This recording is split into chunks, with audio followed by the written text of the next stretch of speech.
right. Does that make sense? Okay, good. So last up, we have a good friend of mine. At one point, I was described by some salty folks online as Rod Dreher's podcast sidekick. Low-key, kind of the best day of my life. I mean, that was pretty cool. Always, it was good stuff. So they were not happy with something you and I had said on General Eclectic, but alas, those days are gone. Rod is in Eastern Europe these days. He's been living in Hungary, but as you know from his books and his ability to write a lot. He writes and writes and writes and writes, and I think it's his method, of course, of making sense. And so many of us have found Rod's public sense-making to be generative and fruitful. So for tonight, he's going to come and he's going to sort of round off our panel discussion. So please welcome Rod Dreher.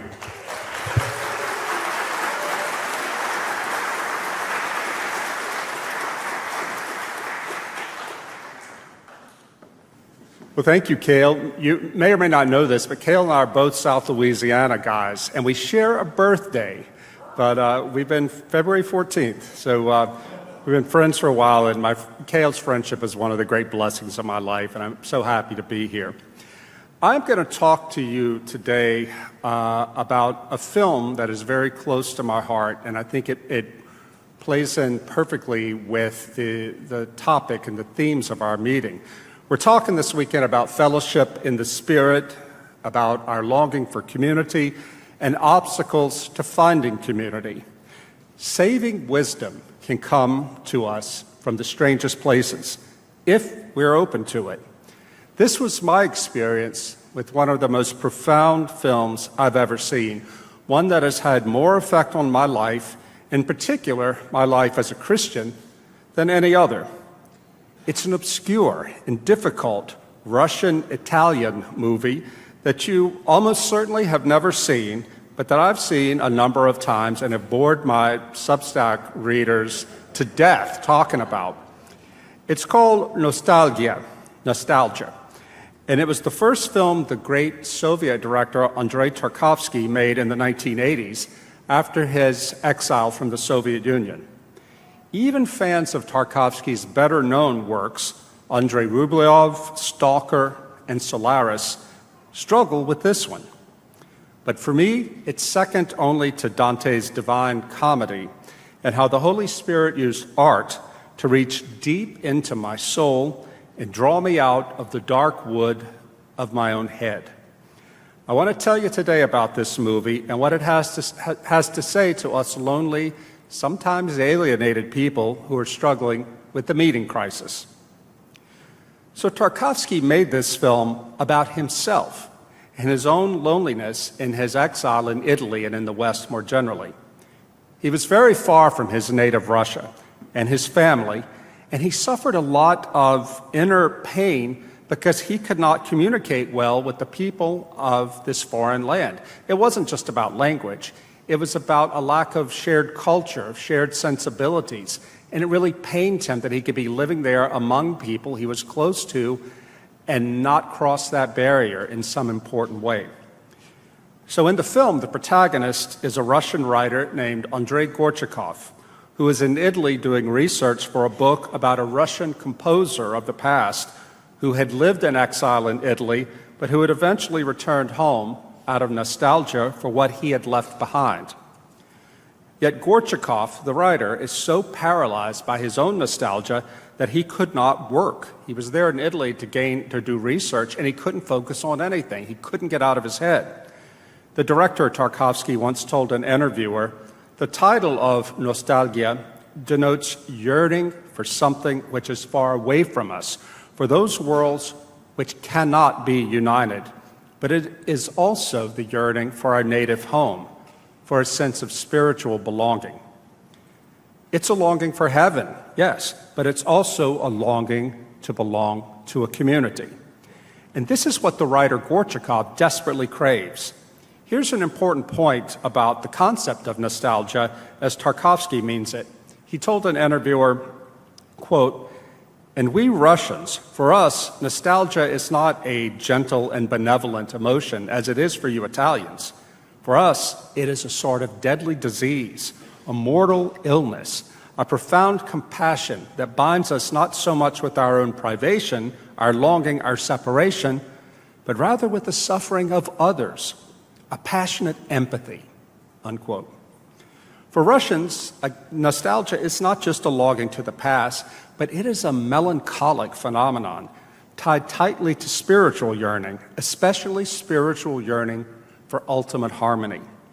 In the film, Gorchakov's nostalgia is not simply about missing Russia and his family back home.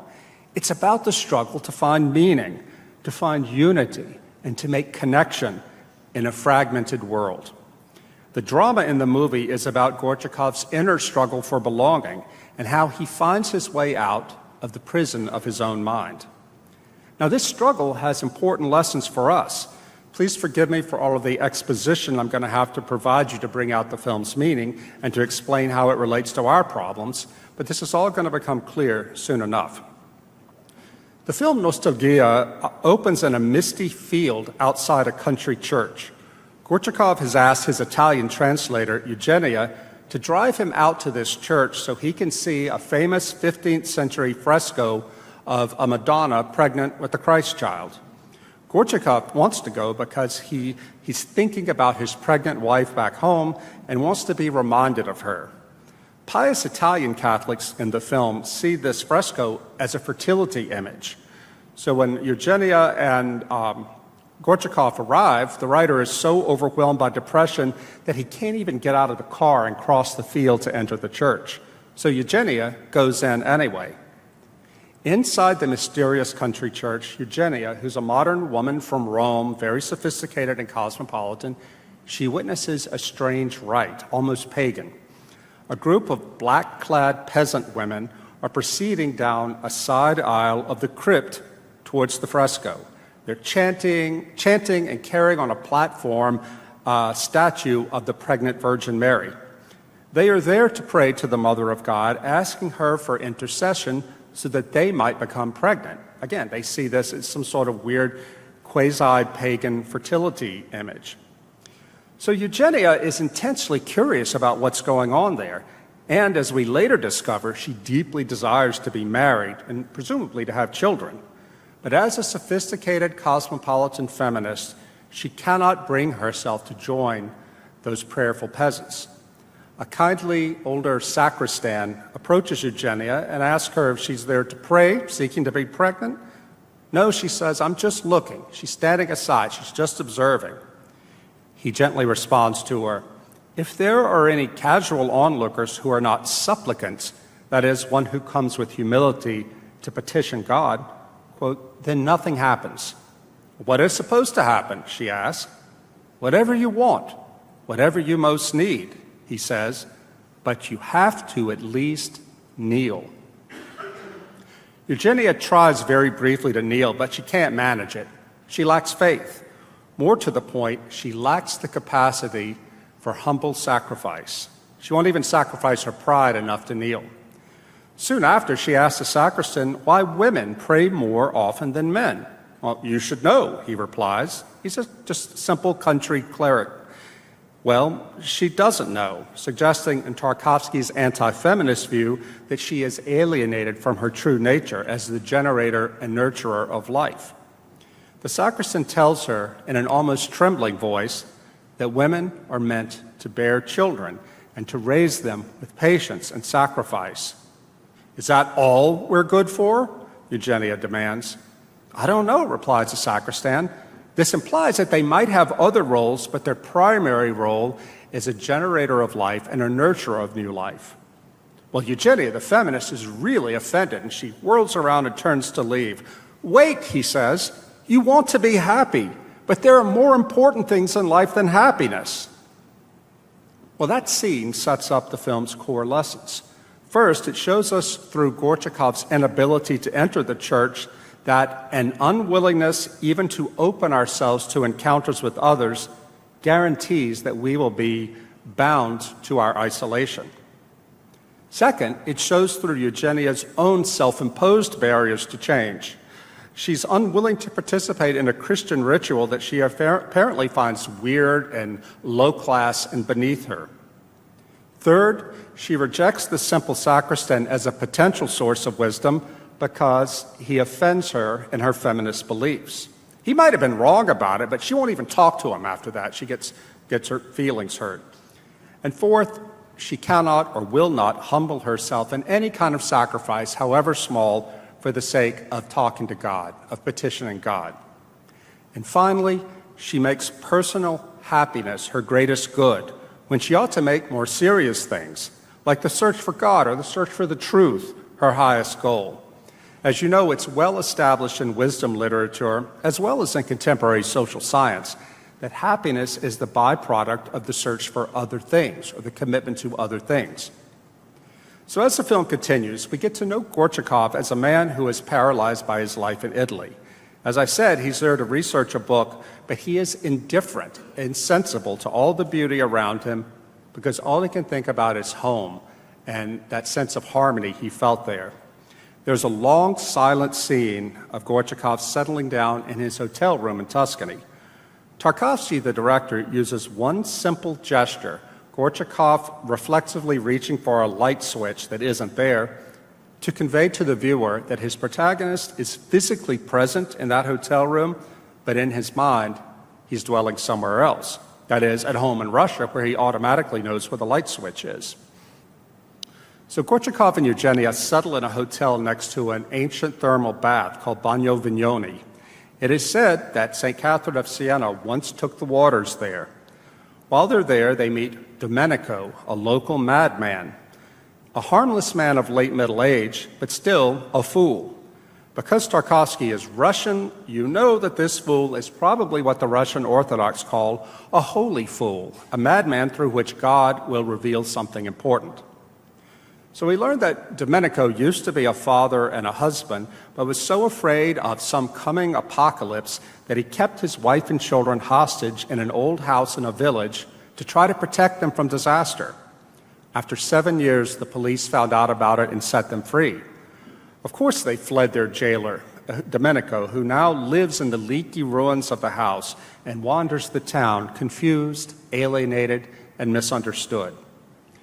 Gorchakov visits Domenico in his ruined house. The main thing that we, the viewer, notice is that the roof leaks badly. But Domenico has bottles and other containers everywhere to try to capture the water. It's as if he cannot bear to let the flow of life pass unimpeded. He has to try to control the flow, and it has made him crazy.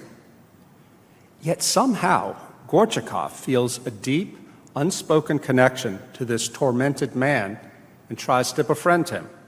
They're both strangers in a strange land.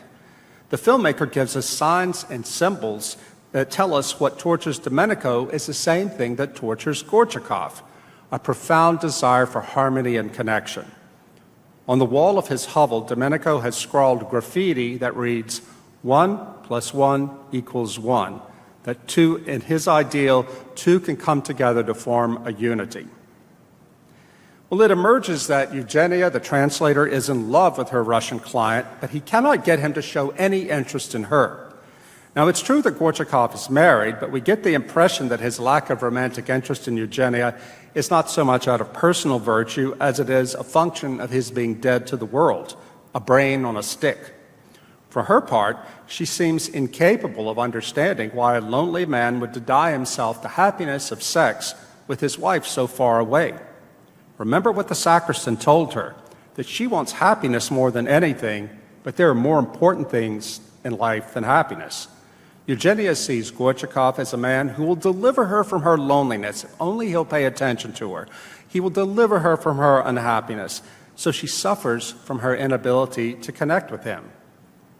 This movie is about barriers and borders and the difficulties we have crossing them to make a peaceful, harmonious, life-giving connection. In the film's key moment, Gorchakov, drunk and despairing, makes his way into a ruined medieval country church. A clear water spring runs through the church, inundating it. Our hero has found his way into a kind of island in the nave where he drains a bottle of vodka and burns a book of Russian poetry that has been translated into Italian. This symbolizes Gorchakov sacrificing his hope of communicating fully across linguistic and cultural barriers. He gives up. He can't do it. And then, in his drunken slumber, the writer has a dream. In the dream, he traverses the nave of the ruin of a different medieval church, an abbey church. Around him, the beauty of the interior, yeah, there it is, this is the scene. The beauty of the interior, which lacks a roof, calls out for his gaze, but he doesn't look up. Lost in thought, Gorchakov only looks down at the earth, but he's also praying silently.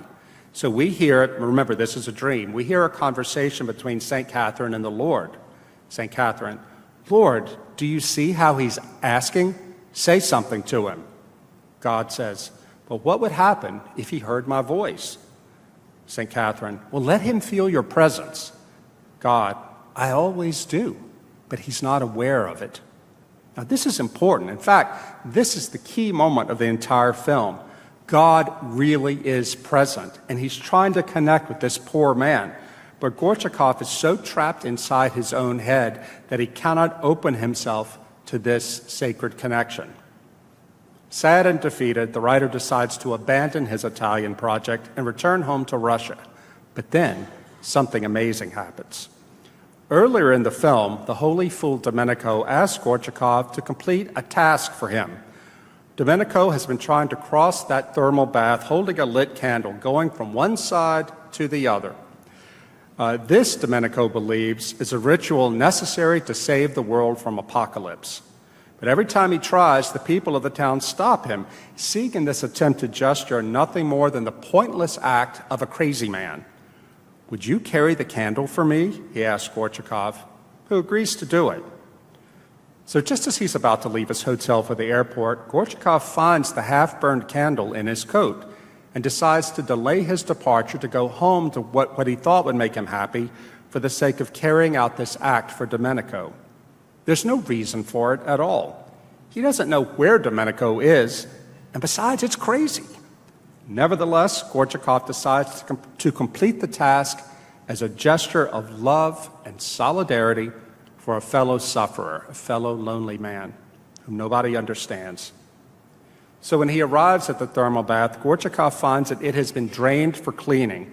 This means he has a dry path across the water, like the Israelites fleeing across the parted waters of the Red Sea to their deliverance from slavery. Now, the 10-minute scene in the film is the longest single take in cinematic history. They filmed this, him walking from one side to the other, the actor, in a single take. The tension is almost unbearable as you watch it because the actor has to keep the flame from going out. When it does flicker out, Gorchakov goes back to the other side and starts again. So after a great struggle marked by the most intense focus, because this is the only time the writer, Gorchakov, forgets about himself, he finally makes it to the other side, plants the burning candle stub on the side of the pool, and then he collapses, dying of a heart attack. The final image of the film depicts Gorchakov lying on the ground in the nave of that ruined abbey of his dreams, with his Russian dacha behind him, where the altar in the church should be. Now, this is a mysterious, poetic image, one that I read, and it's open to interpretation, but I read as saying that we will only find full release from the painful limits of our mortal existence once we enter eternity, when we will have been delivered from time and the barriers that living in time in this mortal life impose on us. So that's the movie. Now, what does this tragic story of Gorchakov and nostalgia have to do with us? Let's consider the work of Ian McGilchrist, the contemporary psychiatrist, and his theory of brain hemispheres and culture. I'm sure most of you know this, but for those who don't, McGilchrist discusses how the brain's left hemisphere and its right hemisphere process information differently. To simplify McGilchrist's model, the right brain takes in raw sensory information, sends it to the left brain for logical analysis. Then the left brain sends its report back to the right for integration into a fuller picture of reality. But as McGilchrist sees it, in the modern West, we have become marooned in our left brains. The left brain is a powerful tool for giving us control over our environment, but the cost of doing so, the price we pay for that control, is immense. We have tricked ourselves into thinking in the modern age that the only sure knowledge is that which comes to us in a left brain mode. And this is where the scientific materialist worldview comes from. Yet that way of seeing the world only gives us a partial picture of full reality. And that, says McGilchrist, is in fact a less truthful one than the model provided by the right brain alone, which gains its knowledge intuitively. Now, to be clear, Ian McGilchrist says a healthy brain depends on both hemispheres. Our problem, and it's a problem across all of our culture, is that we have allowed ourselves to believe that truth is only what the left brain can know, only facts, things that can be empirically proven. In fact, said McGilchrist, the right brain is what allows us to engage in what our friend John Vervaeke calls participatory knowing. That is to say, the right brain reveals to us truths that come to us not as propositions, but as poetry, as art, as religious ritual, as music, and so on. So in the film, our hero Gorchakov is shipwrecked in his left brain. He's an intellectual who broods on the problem of communication across barriers. Now, this is not just about Russian culture versus Italian culture. This is about men and women, about God and man, about all the limits that we naturally experience in our mortality that stand in the way of a sense of wholeness and harmony, the individual and the community, sanity and insanity. Gorchakov is so lost in thinking about utopia, in a sense, that is, how to overcome all those limitations to wholeness and harmony, that he's blind to what is right in front of him, calling out to him. He can't hear the voice of God. He can't see the presence of God, even as he's begging God silently to show yourself to me, to speak to me, because he's just looking at the ground and not up towards heaven. There's strong symbolism there. To be precise, the writer is so busy trying to think his way out of his crisis that he's blind to all the other ways out, other escape routes that are opening up before him, but he can't see them. Now, Ian McGilchrist has said that the ways of escaping our own left brain captivity are corporeal, religious, and aesthetic, that is, through beauty. All of these things, the body, religious faith and ritual, and beauty, call us out of ourselves, away from what Martin Buber called the I-it relationship towards an I-thou one. Here's the McGilchrist passage that illustrates what I'm getting at. This is Ian. What ultimately unites the three realms of escape from the left hemisphere's world, which it has attacked in our time, the body, the spirit, and art, is that they are all vehicles of love. Perhaps the commonest experience of a clearly transcendent power in most people's lives is the power of eros, but they may also experience love through art or through spirituality.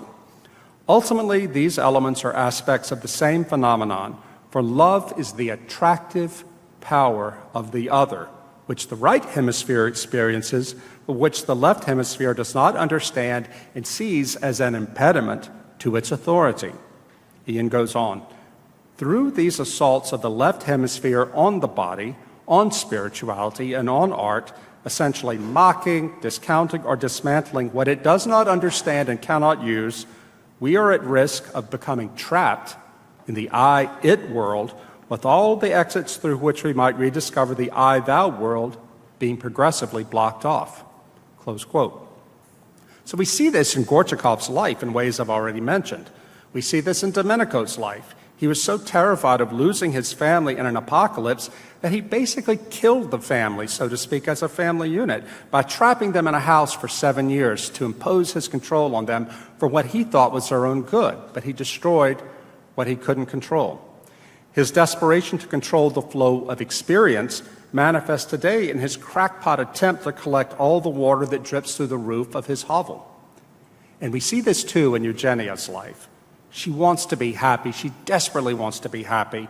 And she holds her ultimate happiness to be romantic, finding a partner. But as we know from that first scene, she thinks she can find happiness on her own terms. She's unwilling to sacrifice for it, even to bend the knee once. Towards the end of the film, we see that she has made a choice of a partner who pretty obviously can't bring her happiness. She has chosen badly and has gone into a snare because she has been misled by her own illusions of control. She's been misled about what love really is. Tarkovsky tells us in this film of two things that led to Gorchakov's liberation from the prison of his left brain. The first was Gorchakov's surrender to life's flow, a surrender that took place inside that ruined church that was flooded, through which a clear spring runs. The ruined buildings in this film all symbolize the Tower of Babel, man's failed attempt to create perfection on earth, to reach heaven under his own power. Gorchakov's drunken burning, sacrificial burning of the poetry translations inside the ruined temple symbolize his making a sacrifice of his utopian dream of perfect control, of perfect communication, manifest as nostalgia for a perfected past or a perfected future. And this opens the door to the second part of his liberation. Gorchakov's act of love and solidarity with a suffering madman. The ritual of crossing the path with the lit candle makes no obvious sense. Gorchakov did it simply to honor his promise to Domenico. In preparing the actor to play that scene, Tarkovsky told him to imagine that candle across the drained pool symbolizes man's pilgrimage through life. That is, the struggle to keep moving, to keep carrying that flame out of sacrificial love for others. Of course, Gorchakov dies at the end, so what did he actually accomplish? Symbolically, I believe Tarkovsky is telling us, in part through that iconic last image, that the only way to gain our life is to lose it. Or as Jesus put it in Matthew 10, verse 39, the one who finds his life will lose it, and the one who loses his life because of me will find it. Now, there's a strict Christian interpretation of this film, but I think a somewhat broader interpretation is one we can gain from having read Ian McGilchrist, that it is only through sacrificial love that we can escape our inner prison. Not just love in the sense of mere eros, of mere desire, that's Eugenia's error, but rather sacrificial love, love of God and love of other people. To do that, we have to join poor drunk Gorchakov in the flooded church and surrender our desire to fully control experience. The social scientist Hartmut Rosa has a theory of what he calls resonance, which corresponds to what I call in my book, Living in Wonder, enchantment. Rosa says that the way to overcome the alienation and meaninglessness that so many of us feel in the modern world is to reestablish a meaningful connection with the world outside our heads. He defines resonance as a dynamic, reciprocal relationship between oneself and the world outside your head. In liturgy at a great cathedral, or standing in front of a mountain gorge, listening to Bach's B minor Mass, baking a perfect loaf of sourdough bread for your family, resting in the arms of your beloved, or playing in the backyard with your kids, all of these are examples of experiencing resonance. So how do we become resonant? That's the thing. You can't command it or control it. The best we can do is to make ourselves open for resonant encounters and experiences.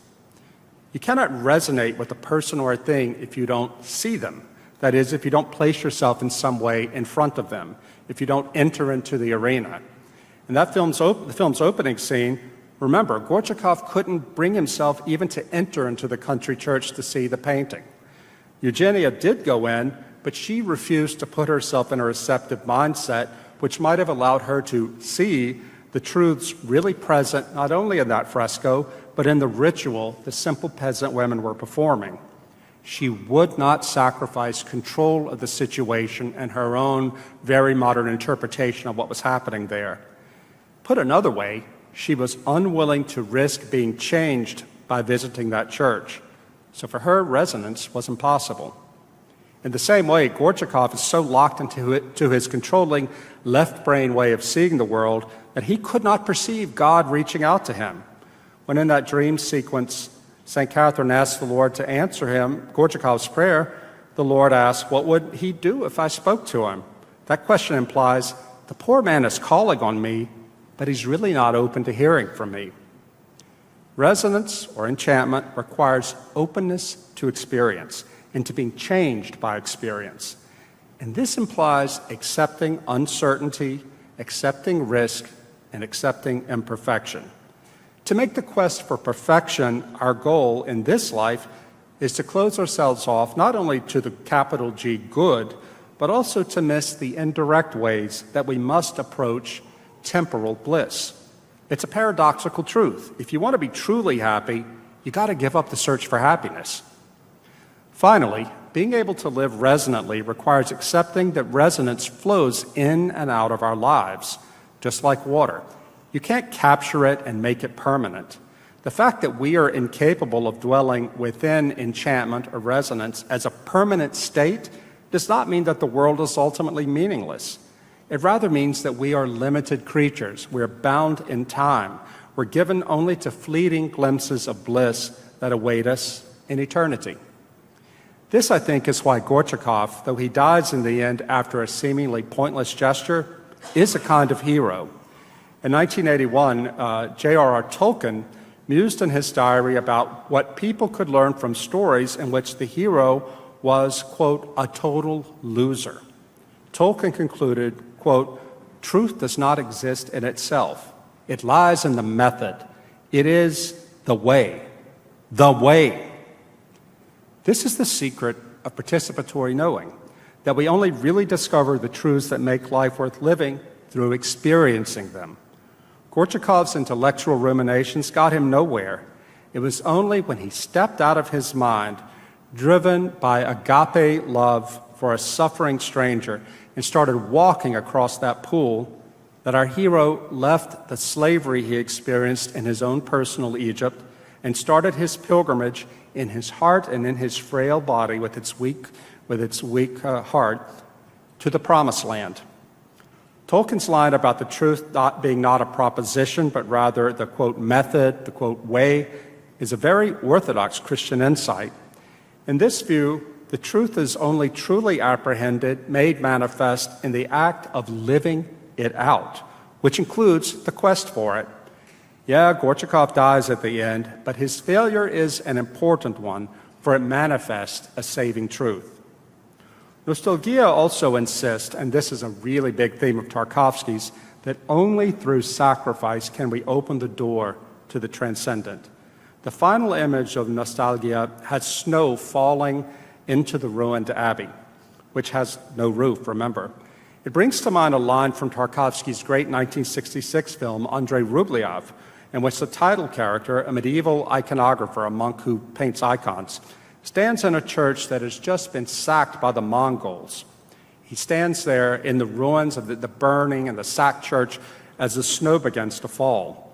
Now, he has just received a visit from the ghost of his former master, the iconographer Theophanes, who tells Andrei Rublev, the iconographer, that his mission in life is to proclaim God through creating beauty in the midst of evil, brutality, and destruction. In other words, he tells him that you have to, in your art, your sacred duty is to create images that reveal transcendent truth and give people, through beauty, a reason to hope and to bear their suffering. But the iconographer doesn't, at that point in the movie, he can't receive this. In that scene, Andrei Rublev, the iconographer's final line is this. He says it as he's looking up at snow coming through the ruined roof, quote, nothing is more terrible than snow falling in a temple, terrible in the sense of awe-inspiring. So think about it. If snow falls in a temple, it means that the barrier protecting what is holy from the natural world has been breached. To see snow falling in a temple is a sign of grave disorder and destruction. But as we see in both Nostalgia and Andrei Rublev, snow is beautiful, snow is light, snow is graceful. Snow is water, symbolizing the uncontrollable flow of life, transformed into something light and full of grace. What makes snow falling in a temple so terrible, again, the Russian word used here means awe-inspiring, is not only does it mean that something holy has been profaned and destroyed, but also that grace and beauty can emerge through that destruction. Is this not the meaning of the crucifixion and the resurrection? that the sacrifice of the Son of God in Jerusalem was necessary to rend the veil and to open the barrier between eternity and this mortal world. That sacrifice, the choice to suffer with meaning, is our shared language, and only through sharing that suffering in mutual love can we truly speak to each other, heart to heart. As the poet W.H. Auden commanded, "You shall love your crooked neighbor with your crooked heart." What we see in Nostalgia is Gorchakov's transformation from a tourist into a pilgrim. Well, what do I mean by that? The social theorist Zygmunt Bauman said that in ages past, everybody thought of themselves as pilgrims, that is, people whose journey through life was ordered, meaningful, and collective. In modern times, though, we have become tourists, people who navigate the world not along a prescribed path with other people, but driven only by our individual desires to escape boredom, to find happiness. For the tourist, the greatest fear is that he will be bored. For the pilgrim, the greatest fear is that he will lose the path, and he will lose his fellow pilgrims and fail to make it to his sacred destination. The tourist experiences the world and everything in it as something to be consumed. The pilgrim, by contrast, experiences the world and everything in it as an icon pointing to God, who awaits him at the end of the long journey. Or if not God, then at least ultimate meaning. Our task today is to sacrifice our lives as tourists and learn how to be pilgrims. This requires metanoia, the Greek word meaning change of mind, and sometimes translated as repentance. Changing our mind means sacrificing a desire for complete control of experience, and instead to open ourselves to serendipity and to grace. It also requires a willingness to put aside our quest for happiness and to seek something deeper. That something deeper cannot be reached ultimately through propositional thinking, but through living out the mystery of our life together in participatory knowing and in charity, even agape. At the end of the Divine Comedy, Dante gives us an image of perfection and harmony in eternity, in which only at the end of time, only when time is no more and we are in heaven, will the scattered leaves of our temporal lives be ordered into a single book. This is also, I think, the meaning of the final image of Nostalgia. If we want to experience bliss in this life, we must accept that we will only experience reunification of the fragments in the next life. Only when we pass into eternity will it all be gathered in. But in this life, we can find a kind of unity by, in the words of T.S. Eliot, shoring up the fragments against our ruin. But this is more than simply a strategy of endurance, at least for Christians. We seek not only endurance, but redemption. This is the meaning of snow falling in the temple, of the white feather that falls through the broken roof of that temple on Gorchakov as he stands drunkenly in the ruined church full of water. It's a symbol of healing beauty and grace that can pour through our wounds, if only we allow it. Tarkovsky's Nostalgia tells us to set aside the dream world of an uncomplicated past or the perfectly controlled future or the grass is always greener over there, and to live fully open right here, right now, open to sacrificial love in this moment with the people we find right in front of us. This is not easy, especially to focus on what's right in front of us, to get out of your head and to pour yourself into where you are. This is exceptionally difficult, and trust me, I say this as somebody who by nature is standing back, always observing. But it's the only way. In closing, let me quote Tarkovsky saying what he admires in both Gorchakov and the madman Domenico, who ends his own life in a gruesome, ill-considered sacrifice, which, by the way, means that just as not all erotic attraction is a way to love, not all forms of sacrifice are life-giving. The director said of his two tragic searchers, quote, "Let us say that what I like the most in them is the confidence with which the madman acts and the tenacity of the traveler, that is Gorchakov, in his attempts at achieving a greater level of understanding. That tenacity could also be called hope." Thanks very much.